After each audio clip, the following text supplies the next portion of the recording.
10 ఏళ్ళు ఇప్పుడు అక్కడ స్టేట్లో 3 పార్టీలు సార్ మేజర్గా. టీడీపీ అయిపోయింది చూశారు 5 ఇయర్స్, వైసీపీ అయిపోయింది 5 ఇయర్స్ చూశారు.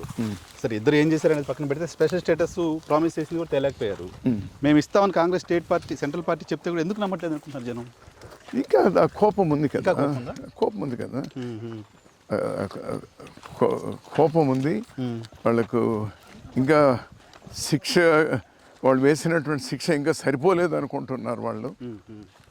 జనం గురించి మనమేమి తప్పుగా మాట్లాడలేము కదా, తప్పుగా మాట్లాడలేము. ఆ స్థాయిలో హర్ట్ చేసిందా పబ్లిక్ని కాంగ్రెస్? హర్ట్ అయ్యే కదా చేసి ఇదైంది. హర్ట్ చేసామని ఇప్పుడు రియలైజ్ అవుతుందా పార్టీ? నో రియలైజ్ అంటే ఒకటి ఏం చేయాల్సింది, కాంగ్రెస్ పార్టీ మాట ఇచ్చింది.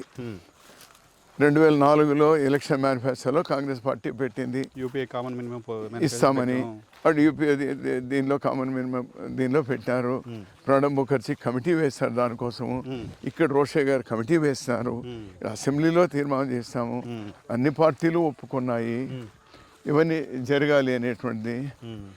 ఇవన్నీ అయిన తర్వాత కాంగ్రెస్ పార్టీ చేయవలసిన విధులేని పరిస్థితి వచ్చి ఉండొచ్చు. వచ్చిన ఎప్పుడు చేయాలి? ఓ 2 ఏళ్ల ముందు చేసి 2 రాష్ట్రాలు చేసి దానికో ముఖ్యమంత్రిని దీనికో ముఖ్యమంత్రిని చేసింటే ఈ హార్ట్ బర్న్ ఉండేది కాదు. జస్ట్ ఎలక్షన్స్ ఎడ్జ్లో పెట్టుకొని చేయడం అనేటువంటిది ఇమీడియట్గా కోపాన్ని చూసేసారు డెఫినెట్గా.